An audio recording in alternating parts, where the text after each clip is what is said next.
Hi, good morning, and welcome to the Magic Software webinar. Thank you for attending.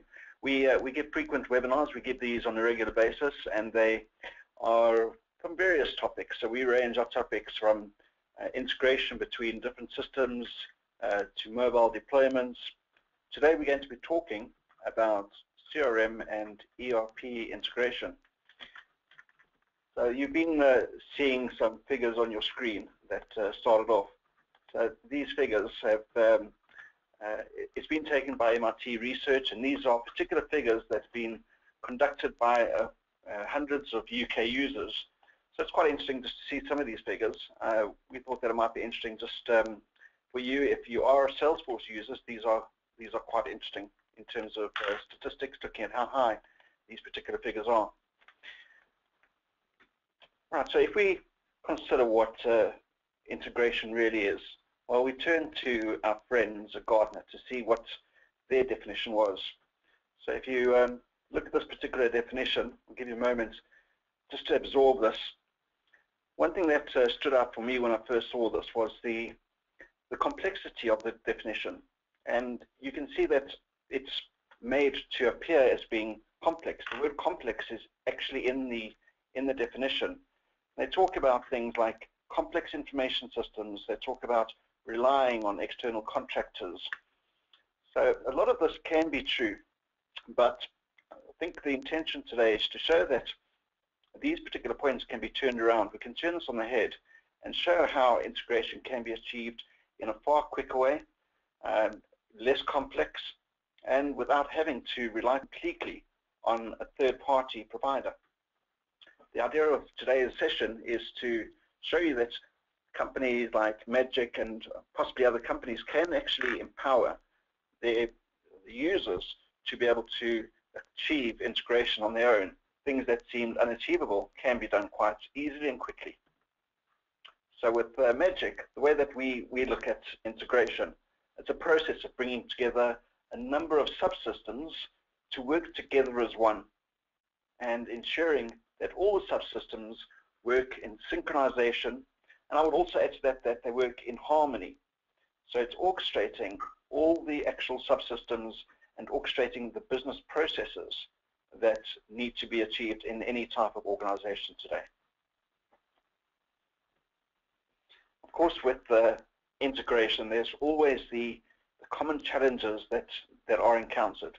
And there's the typical types of challenges that are encountered are things like incompatible languages.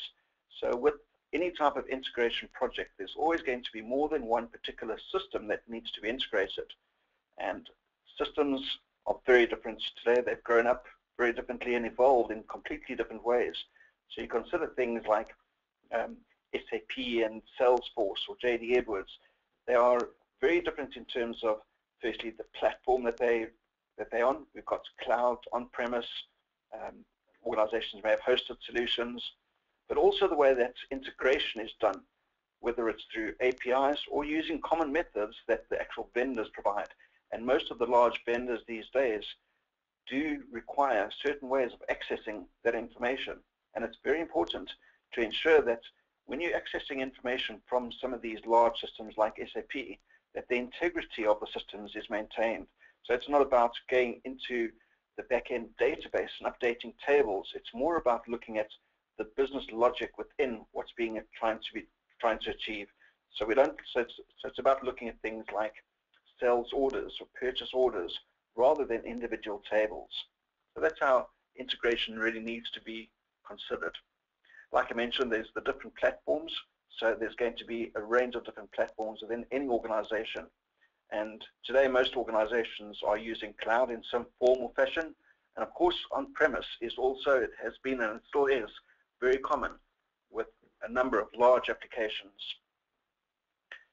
When integration projects are considered, there's always the function between the business and the IT that is split. So business are going to have the objectives in terms of what needs to be achieved, but then the IT team knows what the capabilities are in terms of achieving those objectives, and they need to be aligned in a common way so that the business is able to project exactly to the IT what needs to be done from a business perspective, and not from an IT perspective. So that's something that a tool using a third-party component is able to achieve, rather than having to sit and manually code all the requirements. It's far better to be able to map them out and draw them in a graphical fashion, because that way both the business can understand and the IT can understand as well, and can facilitate and collaborate with the business and between the business and the IT. With integration, what we see very common in a lot of cases, and when we do go into new companies, is that any previous attempts to achieve integration, there's been very little management and visibility of exactly what's being done. Consider for a moment integration between two major systems.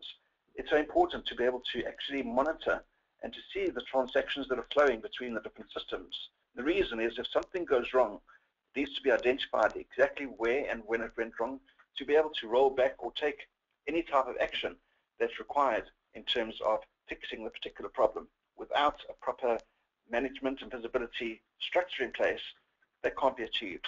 So that's of vital importance.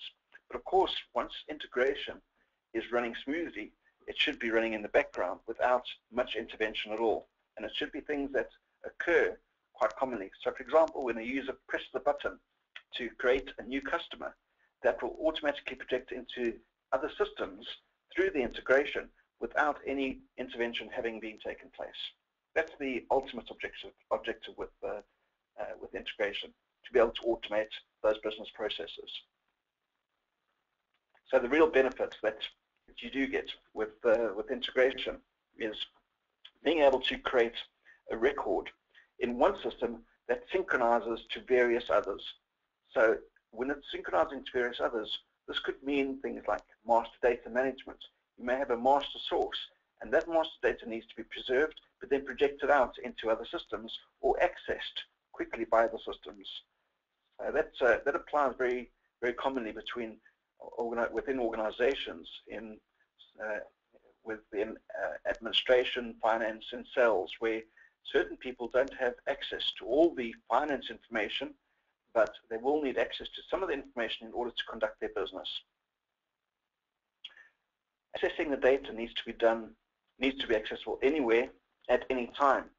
So regardless of who is trying to access that information, there needs to be a level of security, obviously, but the person that needs that information, they should be able to gain that data from within any application and also from any particular device. So it's important that that information is accessible. Think about, for example, a manager that needs to make a crucial business decision based on information that requires stock information as well as purchase order information and looking at pipeline for forthcoming sales. So a manager may have to make particular decisions based on information from various sources. Another major benefit of integration is that the staff productivity increases because you're having users that are not having to duplicate a lot of the work that's being done. Because the business processes become automated, it means that users' time is freed up, and of course they can achieve a lot more, but there's a lot of deduplication that gets reduced from that, and of course the accuracy of the information is increased. Another major benefit, something else to consider, is that systems can grow with the business rather than becoming outdated. So if you do think about older applications that you may have, instead of being forced into a migration process by the application vendor, it is possible to achieve what you need to achieve from a business perspective using integration rather than having to upgrade or maintain a system at the time that, so you can plan that according to your timing, not according to the timing of anybody else, for example, the vendor. So you can plan and budget and accordingly for those type of circumstances. Naturally, your costs are going to be reduced because of all the above benefits, things like the deduplication and the increased productivity, being able to access that information. It's all going to reduce ultimate costs, and of course improve the bottom line. So the biggest objective out of all of these is ultimately to improve the the efficiency of the organization. The efficiency, talking about the people in the organization, cash flow, the way the systems are used. The whole idea is to improve the efficiency. So when we talk about things like the different systems, as I mentioned earlier, there are so many types of systems, and of course organizations are going to have many types of systems, whether it is different email systems, different finance systems. They all work in silos because each system is designed to work from the top down, so that they can work independently. But essentially they should be able to work horizontally across each other as well. They should be able to share information. So even though systems will call themselves being open, they're still going to have a specific way of being integrated, where that information is exposed, and the way that they can accept information. So that's how using a particular strategy of integration allows the users to be able to go from one system to the other across horizontally, being able to share that information between multiple systems. I'm going to hand over to my colleague Richard, who's going to be providing a live demo. So this is a demo where you can just get an idea of how an integration project is set up and run from start to finish within just a few minutes. So just bear in mind that as there may be, as I mentioned, many types of different systems that could be applied. In the demo that we're going to be providing, it's going to be between Salesforce and JDE in this particular case, but of course this could be between Salesforce and SAP, or SharePoint, or Dynamics, or any type of system that is in the organization. And of course it works best when there are multiple systems, when there's several systems in place.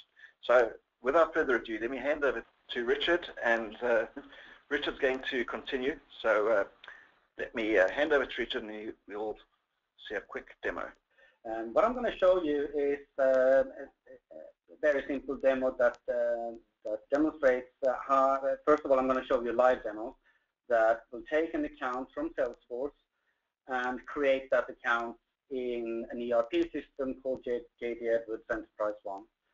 So I'm just going to save this here, and then I'm going to start the server, and then I'm going to go into to show you how this synchronization can occur. There we go. So what you're looking at right now is just a monitor that logs what's going on the server side. So at the moment, I'm expecting it to pick up that a new account has been created in Salesforce, and it did just do that. And now it's actually trying to create this record in the ERP system. While it's doing that, after this live demo, I'm going to show you how this has been implemented in a graphical user interface. And there we go. So I'm going to just have a look here what the response was. So we got an address book number. So I'm going to go now into JD Edwards and look at the address book in JD Edwards. And if I'm going to search for this address book number, then I expect the KMG micros to show up. And as you can see here on the mailing, it actually corresponds to the mailing information that we put into the Salesforce environment. Let's take a look at the ERP reference field here. So if I update this record now, then the ERP reference from JD Edwards, they basically, this is the record ID for this record in the ERP system. The benefits of that would be that you could actually make operations in Salesforce based on data coming entirely from, for example, the ERP system. Right, so what you're seeing now is a bidirectional integration scenario between Salesforce and JD Edwards. So how has this been implemented? Well, what you're looking at now is the Magic XPI Studio. It has a list of workflows, and this is actually a workflow.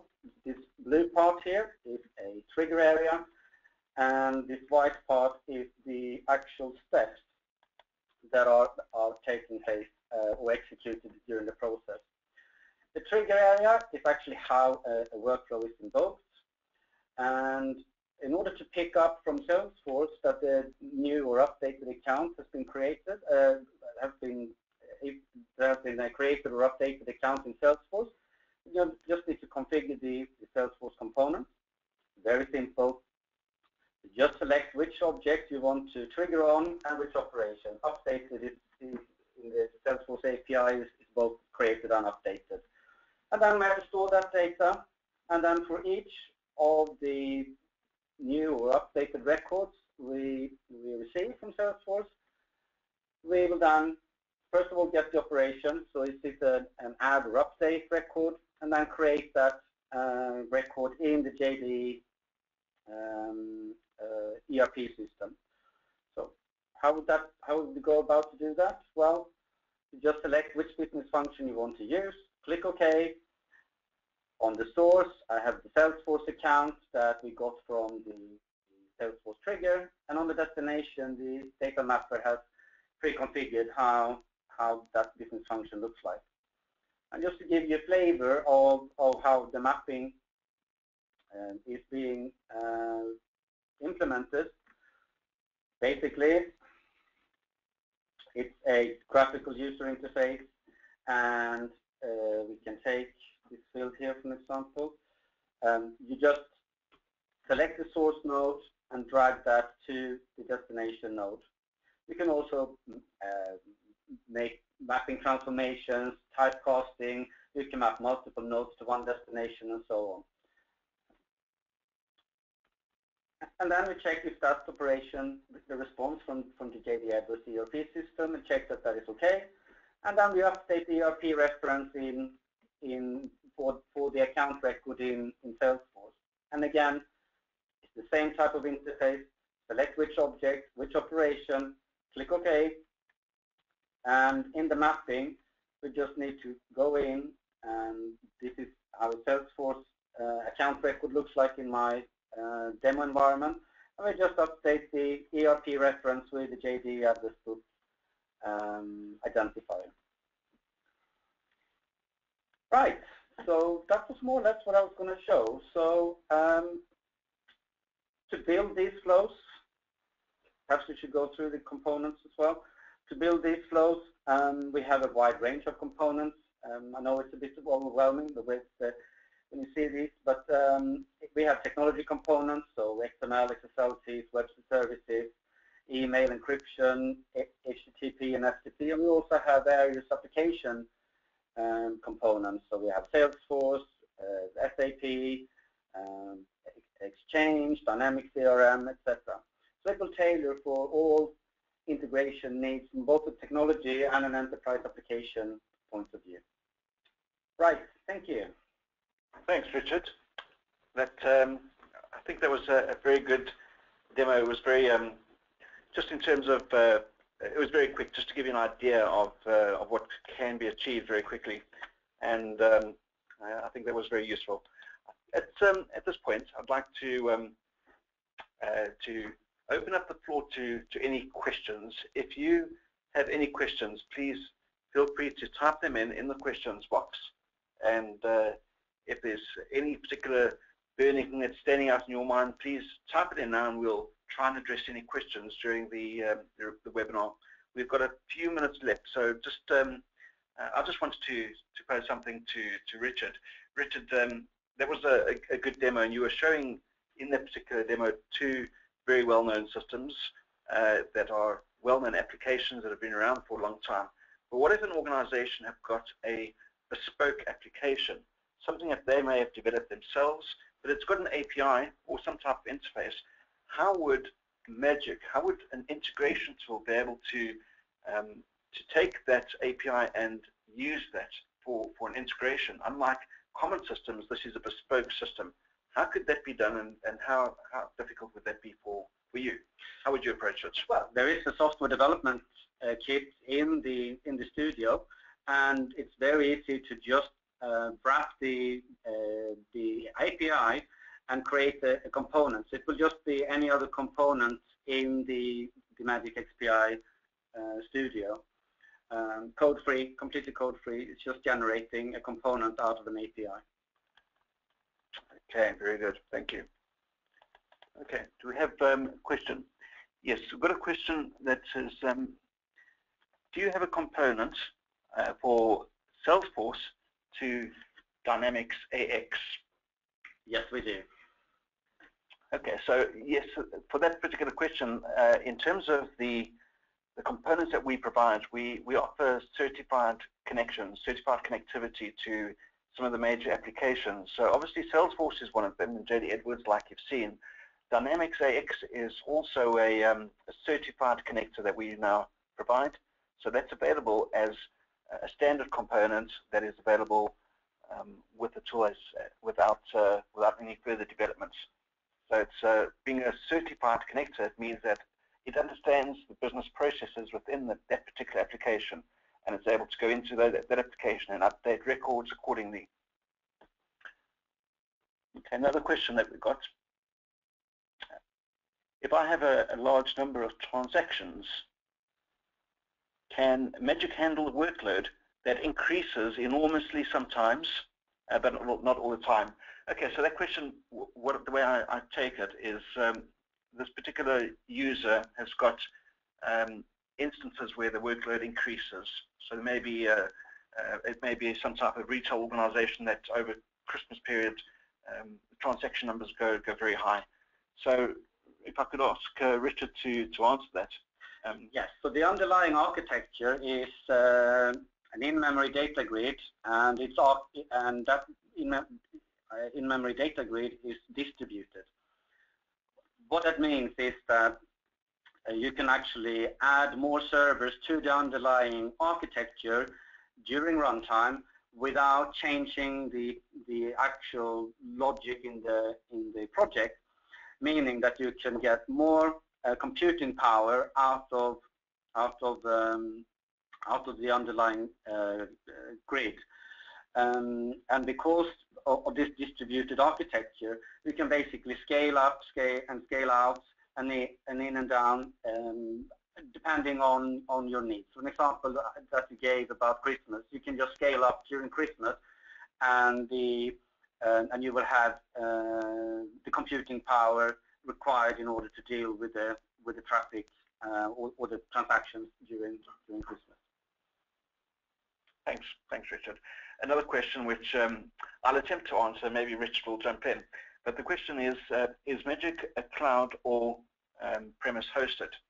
So what I'd say is in terms of the deployment, you can choose how you want to deploy that in terms of looking at the particular projects. Now, we find that with the sort of customers that we work with, a lot of them that have an on-premise solution typically prefer to have on-premise integration. Others that are purely on the cloud would opt for some type of cloud solution or even a hosted solution that can be provided. Now, it's important also to note that the projects that get developed within Magic they developed in the studio, but once they get deployed, they can be deployed onto any type of environment, whether that is cloud, whether it's on an iOS, an i400 box, AS400 box, or Linux or Unix. They can be deployed to multiple types of environments. So I hope that answers the question. Yeah, that's correct. Okay, all right. We've exceeded the top of the hour, so we're going to have to call the end of that. I wanted to just mention just for the purposes of the session that Magic is a software company that has been around for 30 years, and we focus in providing solutions to customers not only for integration but also for application development. So this is an area that we provide solutions for. So I wanted to thank you all for joining the session today, and look forward to speaking to you again soon. Thank you.